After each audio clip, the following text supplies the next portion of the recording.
Hello, my friends, Evolutionary Energy Arts family. Hello, welcome back. Welcome back, guys. So what are we looking at here? Look at that. That's a tail of a snake, or maybe it's a tail of a dragon. And we got heads on top, 5 snake heads on top, and a human body in between. And wings. And wings, exactly. This is really interesting stuff. So many of you guys may have heard of Nagas before. Nagas are a mythical, well, perhaps not, being that is spoken of in many classics, including the Ramayana and the Mahabharata. We have different times all throughout history where we have these beings that are half human, half something else.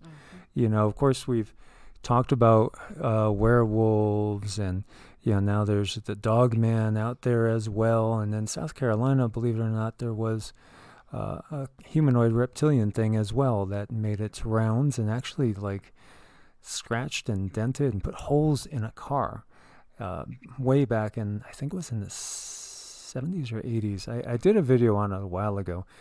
So there's all these tales, and also, of course, mer people, mermen, merwomen, mermaids. It's endless how many different varieties of beings there are. Yeah, and then we have Owans and Dagon from those mythologies as well that are actually very, very intelligent, apparently semi-human, demi-human. We were talking about the demigods, the mighty men of old and stuff. There's so many different things out there, so many different legends. Is it all just fairy tales and there's nothing to it, or is there really something to it? Well, I think it's very real.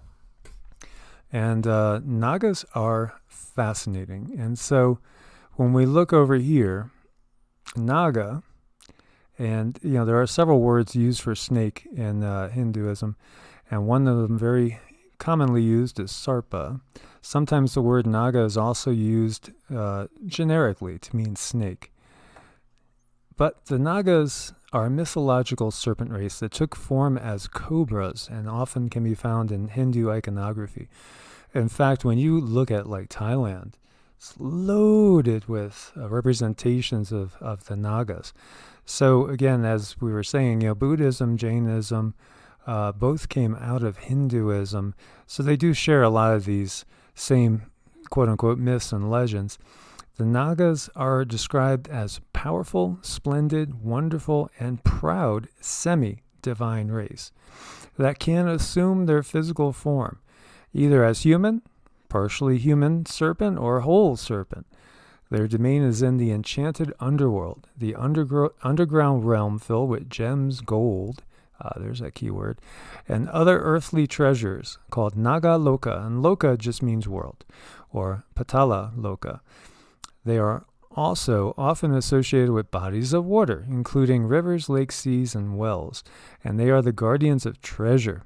Now, you could often get to Nagaloka by going through things like rivers, going down. There's all these legends of people going down into a river, and then when they come up, they're somewhere totally different, and the Nagas are there. The snake people are there. Their power and their venom made them potentially dangerous to humans. However, they often took beneficial protagonist roles in Hindu mythology, such as in the Samudra Manthan mythology. Vasuki, Nagaraja, who abides on Shiva's neck, becomes the churning rope for the churning of the ocean of the milk. And then a lot of times that is thought to be really the Milky Way galaxy. Interesting. Their eternal mortal enemies are the Garudas, the legendary semi-divine bird-like deities. Now, where did we see the eagle and the serpent before? That plays out also in Sumeria. That actually could be, traced back. Well, some would think it could even be traced back to Enlil and Enki as well, which is curious. Vishnu is originally portrayed in the form sheltered by Seshanaga, or reclining on Sesa, but the iconography has been extended to other deities as well. The serpent and that Seshanaga is the king of the Nagas, by the way. And so this is really, really an interesting thing. Like wise as serpents, we could go to the biblical tale, wise as serpents. Why do they say that? Why do they say wise as serpents? I have 2 pythons that have been with me for close to 10 years. And I don't know if they're wise or not. They eat and they do their thing, but I haven't heard them expounding on great, notions of virtue. I think they have good energy at least. They do. But why in the world would you get wise as snakes? Why?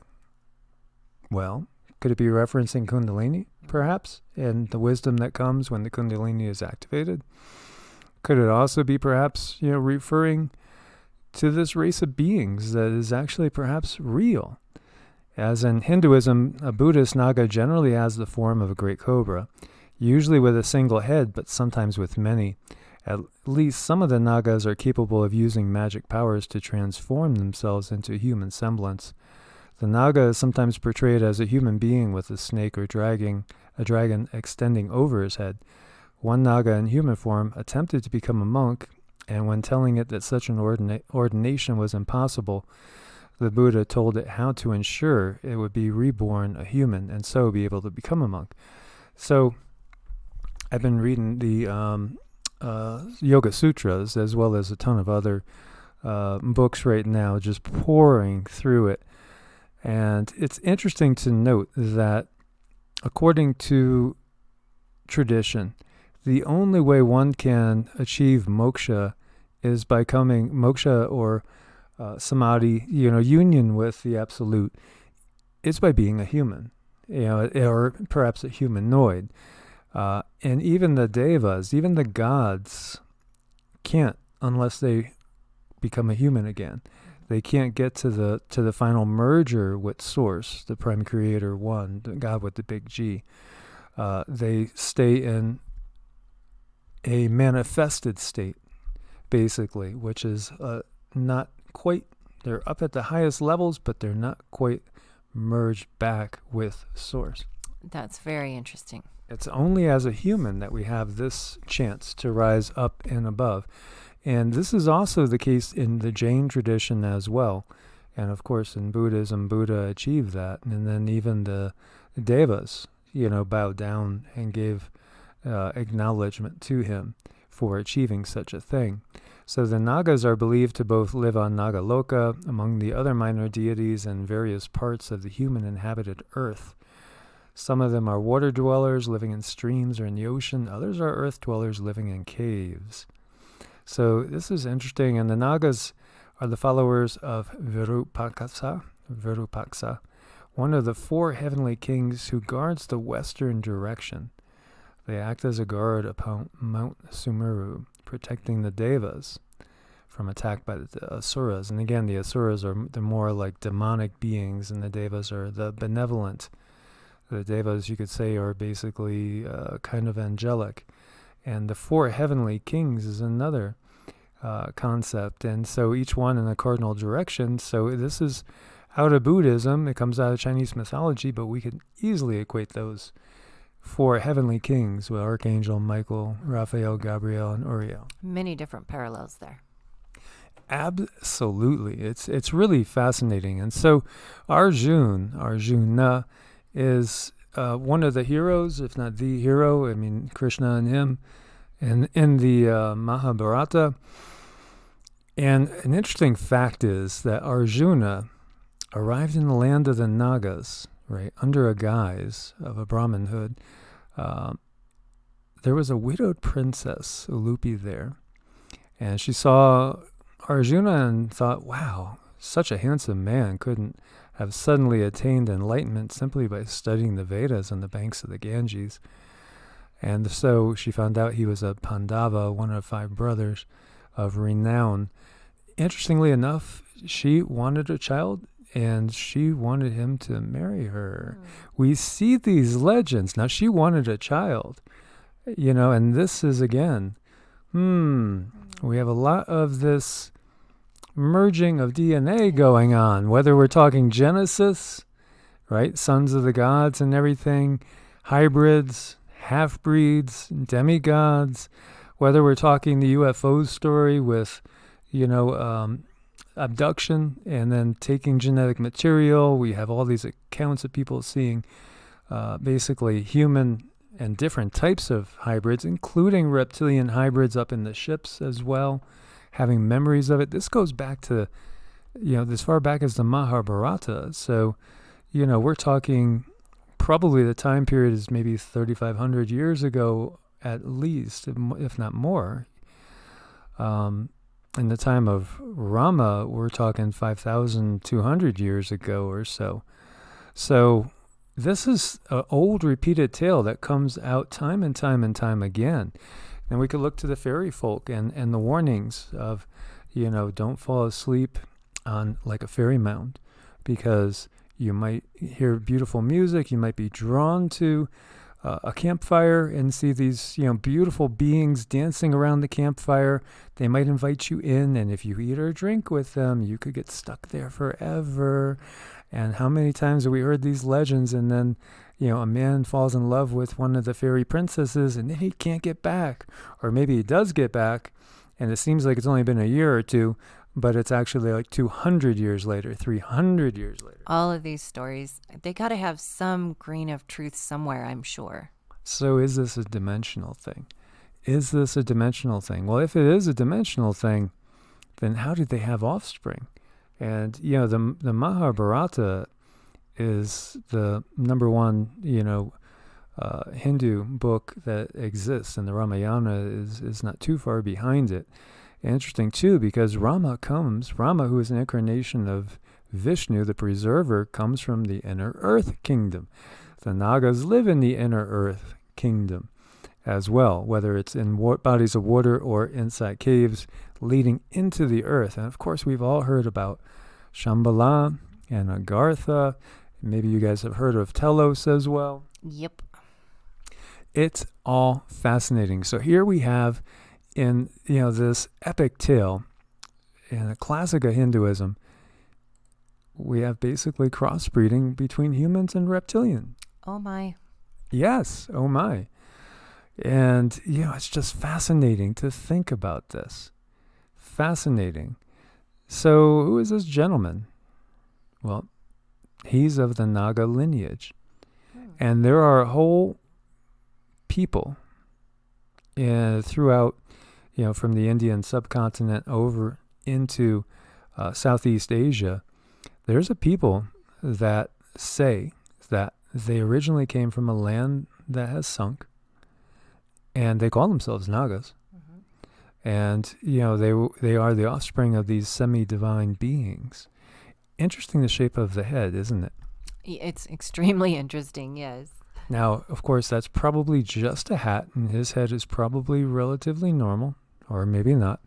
But how many times have we seen the conical heads? Mm-hmm. Very, very interesting, is it not?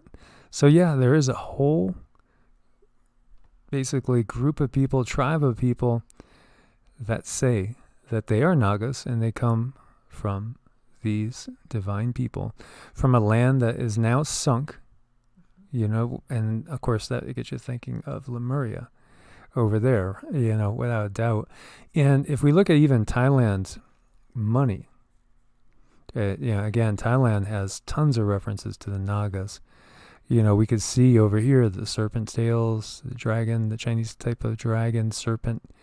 And look what we got up in the sky. We got a humanoid being with wings, like part bird and part, here we go again. Mm-hmm. Part bird, part whatever. Flying in the sky. I mean, these things are universal again. These legends are universal. They really are. Now, in some parts of the world, there are certain parts to these legends that are more dominant than others. And so, you know, in Southeast Asia over into India, the Nagas are super well known. That's interesting. Yeah, it is. It's fascinating.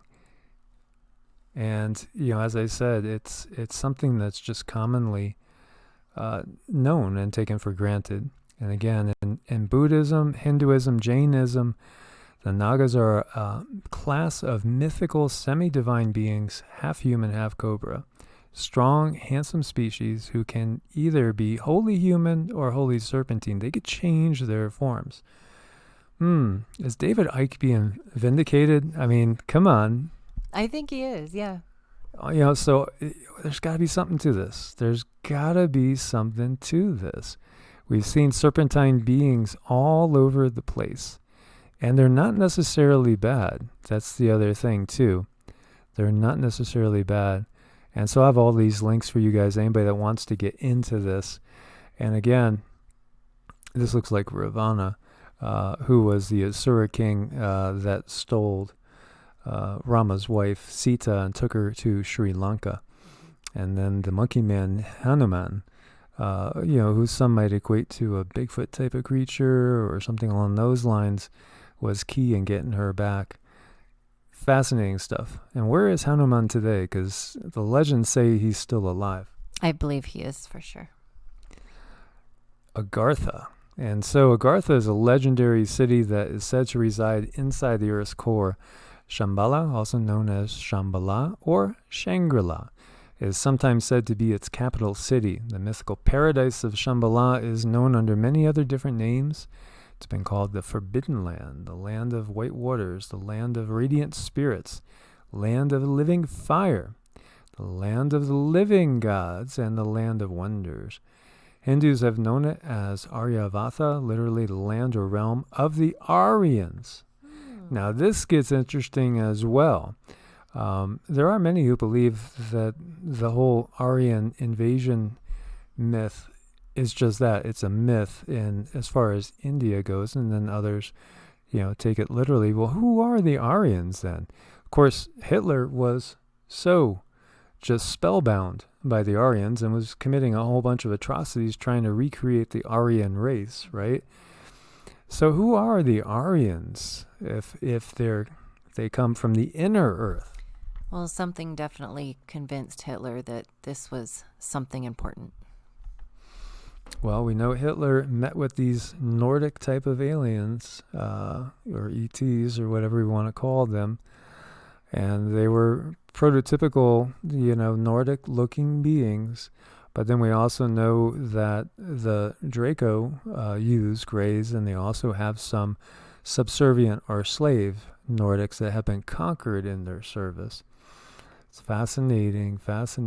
So the land or realm of the Aryans, the land of the noble worthy ones, the land from which the Vedas come, the Chinese as Si Tien, the western paradise of Si Wang Mu, the royal mother of the West. The Russian Old Believers, a 19th century Christian sect, knew it as Belovoide, and the Kyrgyz people as Janadar. But all throughout Asia, its best known quality is by its Sanskrit name, Shambhala, meaning the place of peace, of tranquility. So that seems contradictory in our minds when we think of Aryan invasions, things like that. When we think of Nagas, and these shape-shifting reptilian beings coming from a place called the place of peace, of tranquility. So interesting. How are things so twisted? They're probably twisted because, I'm not sure. There's a lot of things that don't apparently make sense on the surface, are they not? So there's entrances. There's allegedly several entrances into the kingdom of Agartha throughout the world. Some are planetary grid points, indwells and outdwells of energy. As we see here, some. Kentucky, Mammoth Cave, South Central Kentucky. Manaus in Brazil. Morona, Santiago in Ecuador. Mato Grosso in Brazil. Iguazu Falls, which is on the border of Brazil and Argentina. Mount Epomeo in Italy, the Himalaya Mountains, of course, Tibet, and you got to wonder why. Well, there's probably many reasons why China has control of that area. Tibet is a very special area for sure, and there's legends that say after the destruction of Atlantis, some of the Atlanteans went and were up in Tibet, and that's where they settled in. Very curious. So the entrance to the underground city of Shonshe is allegedly guarded by Hindu monks there. Mongolia, the underground city of Xinhua allegedly exists beneath the border of Mongolia and China. Rama, India, beneath the surface city, is a long-lost subterranean city. They say also named Rama after Rama. And again, Rama comes from the inner earth and comes out to help humans when the asuras are running rampant, the quote-unquote demon beings are running rampant. The Great Pyramid of Giza, King Solomon's Mines, North and South Poles, Mount Shasta, California. So the Agarthian city of Telos allegedly exists within and beneath this mountain. And we had a really interesting time there and made several videos when we were up in Mount Shasta. Hi, Kimberly. Yeah. Hi, Kimberly.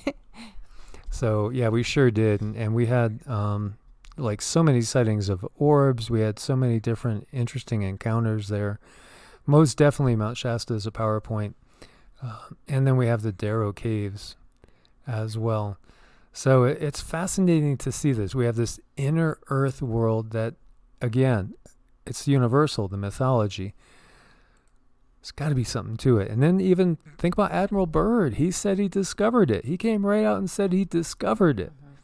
And Admiral Byrd also got his butt kicked, when he went to Antarctica,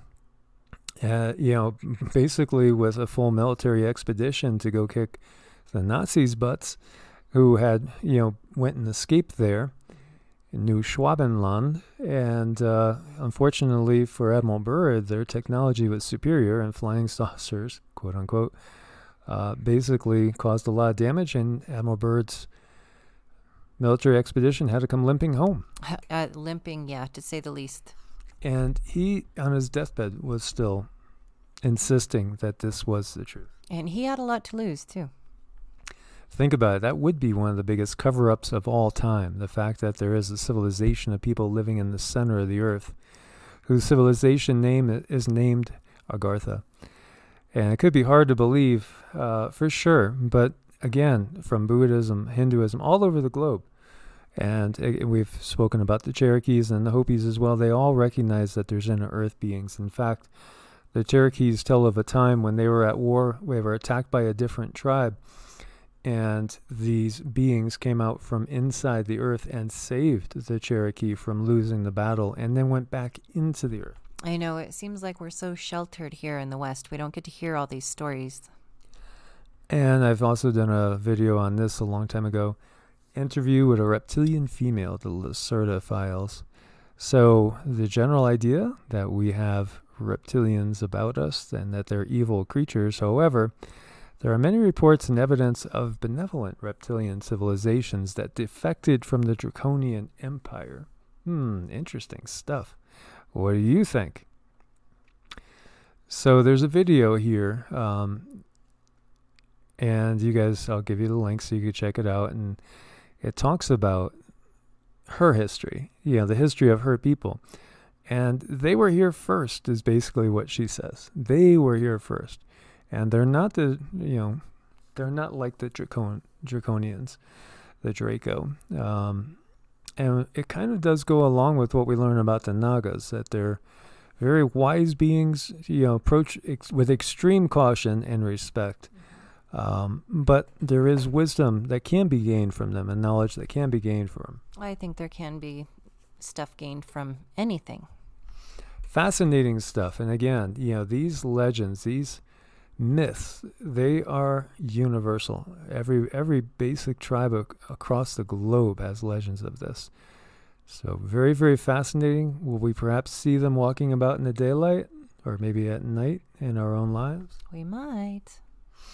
Well, guys, as always, thank you for your support on Ko-Fi and Patreon. We couldn't do it without you. Look forward to your comments on this. As always, God bless and namaste. Namaste.